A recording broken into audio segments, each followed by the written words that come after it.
नमस्कार, NDTV India के इस यूट्यूब चैनल पर आप सभी का स्वागत है। मैं हूं सोहित मिश्रा। आमतौर पर आप कोई इलेक्ट्रॉनिक सामान लेते हैं, 10,000 रुपये का फ़ोन लेते हैं या कुछ, तो उस पर भी आपको 1 साल की गारंटी या वारंटी दी जाती है कि अगर 1 साल में कुछ होगा तो उसे या तो बना कर दे दिया जाएगा या रिप्लेस कर दिया जाएगा। लेकिन ये सारी चीज़ें जो हैं ये शायद हमारे प्रशासन को नहीं पता है। फ़िलहाल मैं मौजूद हूँ मुंबई के ही आरए के रोड नंबर 5 पर। ये जो आप देख रहे हैं ये सड़क ये पीडब्ल्यूडी डिपार्टमेंट के अंतर्गत आता है और इस सड़क पर मैं आपको जहाँ तक दिखाऊं आपको गड्ढे ही गड्ढे नज़र आएंगे। तो और इस सड़क की अगर बात करें तो करीबन 2 महीने पहले ही इस सड़क को बनाया गया है। अब तो 1 करोड़ रुपए से ज़्यादा इस सड़क पर खर्च कर दिया गया है। इसलिए मैंने इस वीडियो की शुरुआत की कि अगर आप 10,000 रुपये का भी फ़ोन लेते हैं तो भी आप 1 साल की तो गारंटी की उम्मीद करते हैं कि 1 साल तक 1 साल तक आपका फ़ोन चल जाएगा। लेकिन सड़क पर अगर आप करोड़ों रुपए खर्च कर रहे हैं, आप इतने ताकतवर हैं, आप प्रशासन में हैं, अगर उसके बाद आपको इस तरह के सड़क मिलते हैं, ये पीडब्ल्यूडी डिपार्टमेंट के अंतर्गत जिस तरह से मैं कह रहा हूँ वो आता है और ये हर साल अगर इसी तरह के हालात होते हैं तो आप सोचिए कि हालात कितने गंभीर हैं।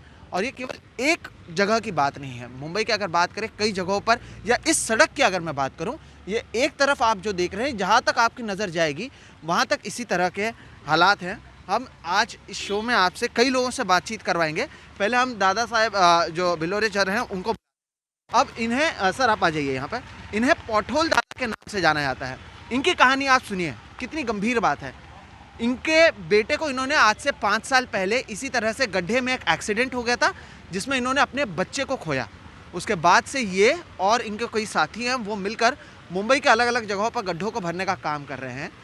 इनके ही साथ हम यहाँ पर आए, उन्होंने बताया सर जिस तरह के सड़कें हैं आप इसे किस तरह से देखते हैं, और आप पहले अपने बारे में भी बताएं, आपने क्यों पॉटहोल पे काम करना शुरू किया था और जो हालात हैं सड़कों के उसे किस तरह से देखते हैं। नमस्कार, मैं दादाराव बिल्लोरे पॉटहोल दादा। मैंने 5 साल पहले अपना एक प्यारा बेटा खोया प्रकाश, इन गड्ढों की वजह से। तब से मैंने ठान ली कि हम गड्ढे मुक्त रास्ते बनाएंगे। तो ये हर साल जब मौसम आता है बारिश का तो उसके पहले बीएमसी हो, पीडब्ल्यूडी, एमएमआरडीओ ये सब रोड बना देती है। लेकिन फिर बारिश गिरते ही वैसे ही फिर से गड्ढे क्यों आते हैं ये हमारे समझ में नहीं आता। जब हमने गड्ढे भरे हैं, जिस मटेरियल से भरे हैं वो आज तक जैसे कि वैसे है। और आज देखा जाए तो आज यहाँ की हालत सबसे बुरी है। 2 महीने पहले इस रोड का काम हुआ था और गड्ढे भरने पूरे क्लीन किया था, और आज देखा जाए तो जैसे कि चांद पे दाग दिखता है उसी तरह आज इस रोड के ऊपर दाग दिख रहे हैं। मतलब हम किस तरह से इन गड्ढों के ऊपर से चले जाए या रोड के ऊपर जाए, किस तरह से हमें सेफ्टी मिलेगी, कितने लोग इंजर्ड हो चुके हैं, कितने लोगों की गाड़ियाँ गिर चुकी हैं, ये सब सामने नहीं आता। एक अहम बात जो आपने कही, आप लोग जब गड्ढे भरते हैं तो वहाँ पर वापस से दोबारा गड्ढे नहीं आते हैं। मैं आपको बता दूं कि मुंबई के ऐसे कई सारे गड्ढे हैं जिन्हें बिलोरी जी ने भरा है, इन्हें पॉटहोल दादा के नाम से जाना जाता है। वो गड्ढे अगर वापस नहीं आते हैं तो ये गड्ढे क्यों वापस आ जाते हैं। और ये 1 दिन की या 1 साल की बात नहीं है। मुझे लगता है कि जब से मुंबई में जर्नलिज्म शुरू किया गया है, हर मानसून में सड़क पर पानी और सड़कों पर गड्ढे, ये पॉटहोल, ये 2 चीज़ें हमेशा से लोगों को दिखाई जाती है। तो फिर आखिर क्या वजह है कि जब आप भरते हैं तब ये सारी चीज़ें नहीं होती हैं, जो दूसरे लोग करते हैं तब ये सारी चीज़ें क्यों हो रही हैं? जैसे कि इन मटेरियल में देखा जाएगा तो बहुत सारे कमकुवतपना है। मतलब जिस तरह से इसको चेंज होना चाहिए वो नहीं मिल पाता है। जिस तरह से इन लोकेशन में काम करते हैं उसके ऊपर किसी का वाच नहीं होता है। ये हम खुद अपने हाथों से भरते हैं तो उसको मजबूती किस तरह से लानी है ये हमें पता है। लेकिन उसके ऊपर वाच जो काम कर रही है कॉन्ट्रैक्टर लेवल पे, तो उनको वाच करने के लिए हमारे बहुत सारे ऑफिसर्स हैं जो एक बार भी इस रोड पे आते नहीं हैं। फिर इनका कौन जिम्मेदार होगा। तो ऐसे इस तरह से अगर गड्ढे गिरते रहेंगे तो कितने सारी मौतें फिर से एक बार होती रहेगी मुंबई। आप पीछे देखिए, जब हम बात कर रहे हैं तब जब गाड़ियाँ आ रही जा रही हैं तो वो अपने आप धीमी गति से चलने लग जाती हैं।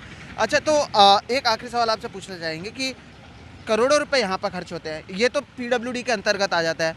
बीएमसी भी हर साल 100 करोड़ रुपए बारिश और गड्ढों के लिए रखता है। लेकिन हर साल, सिर्फ मुंबई की बात नहीं करूँगा मैं, थाने की बात कर लें, नवी मुंबई की बात कर लें, भिवंडी की बात कर लें, इसी तरह की चीज़ें हमें देखने मिलती है। जिस तरह से लोग जा रहे हैं यहाँ पर, हम इसके बाद स्थानीय लोगों से बात करेंगे। तो आखिर प्रशासन इसे क्यों नहीं समझ रहा है या क्यों नहीं कर रहा है? क्या ये एक बिजनेस बन गया है क्योंकि हर साल करोड़ों रुपए इस पर खर्च करना है, तो अगर बन जाएगा तो वापस करोड़ों रुपए खर्च नहीं कर पाएंगे? जैसे कि इस रोड का हालत अभी देखा जा रहा है तो बहुत बुरी है। अगर इस रोड को बनाना है तो सीमेंटीकरण से होनी चाहिए। बहुत सालों से ये रोड जैसे कि वैसे ही दिख रहे हैं। जब भी बारिश आ जाती है फिर से गड्ढे हो जाते हैं। कितने सारे पैसे खर्च हो रहे हैं, ये आम जनता का पैसा है।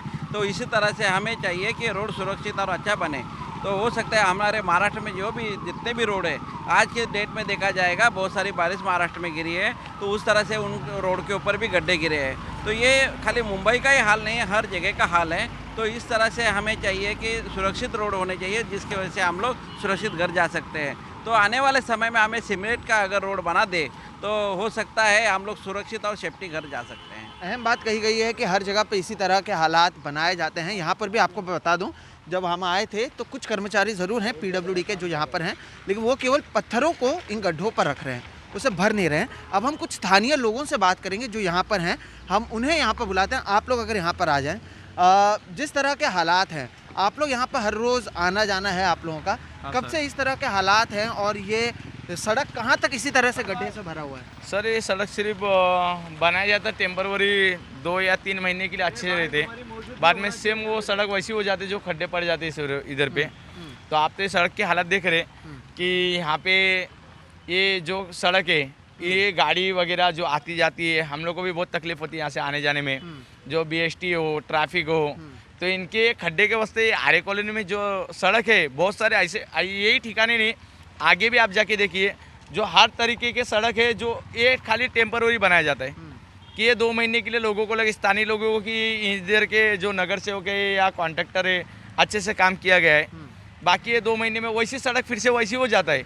ये जैसा नेचुरल बहुत पहले से यही बनते आ रहा है, बाकी इसमें कुछ बदलाव नहीं है आज तक। हाँ, हमने इधर पे बहुत सालों से रहा है, तो ये सड़क मतलब 2 महीने के लिए खाली डामर वगैरह जो इसका अभी भी देखो, आप अभी देख रहे हो तो थोड़ा नेचुरल सही है। इसके पहले आप सड़क देखते तो इससे भी खराब था। तो यानी आप सोचिए, ये अगर ये कह रहे हैं कि ये अच्छी सड़क है, इससे पहले हालात और खराब थे, तो अगर ये अच्छी सड़क है तो सोचिए कि बुरी सड़क कितनी बुरी है। और भी जगह ये अभी ये 10 दिन हुआ जो यहाँ पे मट्टी डाला गया है, ये जो इनका गिट्टी मट्टी वगैरह होता है, ये नगर सेवक की तरफ से ये बताया जाता है कि हमने सड़क को ठीक किया गया है। बाकी ये ठीक नहीं था, इसके पहले और भी खड्डे थे जो हमारी अभी मेरे जो मौसी पेशेंट थी उसको रात में मेरे को 12 बजे लेके जाने में बहुत दिक्कत हुई, वो अब भी हो चुके हैं। अच्छा, हाँ, तो ये सड़क अस्पताल लेके जाना था। हॉस्पिटल लेके जाना था। तो ये सड़क की वजह से इतना प्रॉब्लम होता है कि ये सड़क इतने दूर से नहीं, ये आगे से पूरी सड़क खराब रहती है।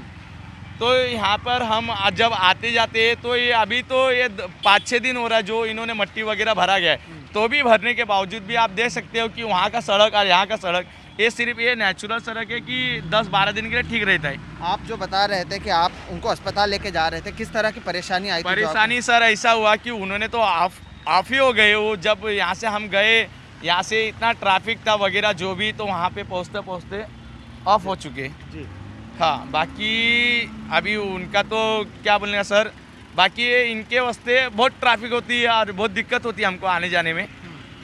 बाकी बाकी आप तो सड़क का रास्ता आप लोगों को दिखा सकते हैं ऑफकोर्स कि ये आगे की जो सड़क है ये यहाँ का नहीं, आप आगे भी जाओ 5 नंबर या 2 नंबर, आपको वहाँ से नेचुरल दिखेगा कि भाई ट्रैफिक क्या है और सड़क की कंडीशन क्या है। बहुत अहम बात इन्होंने कही है, जिस तरह से अगर घर वालों को आपको अस्पताल लेके जाना हो, अगर उस समय ये हालात हो। ये जो सड़क की बात करें, हम केवल आपको एक तरफ की सड़क दिखा रहे थे, अभी दूसरी सड़क भी आप देखिए। सड़क ऐसा नहीं है कि केवल एक जगह पर हम खड़े हैं जहाँ पर हालात ख़राब हैं, दूसरी जगह पर भी हालात ऐसे ही हैं। तो जिस तरह से कहा गया कि चांद पर जिस तरह से दाग होते हैं, उस तरह के सड़क जो हैं हम मुंबई के सड़कों पर देखते हैं, आरे पर उस तरह के दाग आपको नज़र आएंगे। तो बहरहाल मैं कहता हूँ कि जो इसरो है, उन्हें अपने जो भी एस्ट्रोनॉट्स हैं, उन्हें चांद पर जो रिसर्च करने के लिए भेजते हैं, उससे पहले उसे आरे में भेजा जाए या मुंबई की दूसरी सड़कों पर भेजा जाए। और जिस तरह से गड्ढों में गाड़ियाँ स्लो हो रही हैं, ट्रैफिक हो जाता है, शायद समय चांद पर भी अलग चलता होगा, इसलिए उसका नज़ारा आपको यहाँ पर देखने मिलेगा। मैं जहाँ तक जाऊँगा आपको इस तरह की सड़कें नज़र आएंगी। बहरहाल एक आखिरी चीज़ जो आपको दिखाना चाहूँगा कि यहाँ पर काम किस तरह से किया जा रहा है सड़कों के नाम पर या सड़कों के गड्ढों को भरने के नाम पर। आपको अब जो ये पत्थर देख रहे हैं, यही कर्मचारी केवल इस पत्थर को उठाकर इस तरह से इन गड्ढों में भर रहे हैं और ये पत्थर भरकर ये इसे छोड़ देंगे।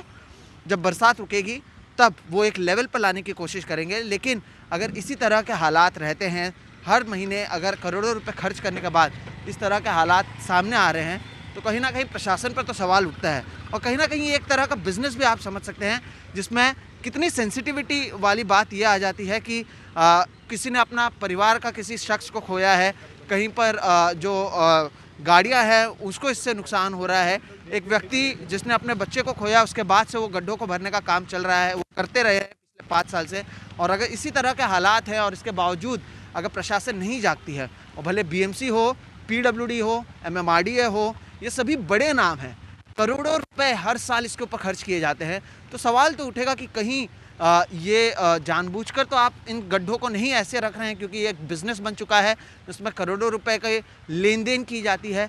ये एक अहम सवाल है और हम उम्मीद करते हैं कि प्रशासन समझे, क्योंकि हर साल, जिस तरह से स्थानीय लोग कह रहे हैं, हर साल अगर इसी तरह के हालात होते हैं और हर साल अगर लोगों की मौत हो रही है और उसके बावजूद अगर चीज़ें नहीं सुधर रही है, तो कहीं ना कहीं ये शर्म की बात है। आप कितनी भी न्यू इंडिया की बात कर लें, आप कितनी भी डेवलपमेंट की बात कर लें, आप अब जिस तरह से इंटरनेट और बाकी सुविधाओं की बात कर रहे हैं, लेकिन अगर ज़मीनी स्तर पर अगर एक व्यक्ति को अपने परिवार वालों को अस्पताल ले जाने में इतनी देरी हो जाए कि उनकी मौत हो जाए, अगर कोई पॉटहोल और दूसरी चीज़ों की वजह से अपने बच्चे को खो दे, तो प्रशासन को सबसे पहले यहीं पर ध्यान देना चाहिए।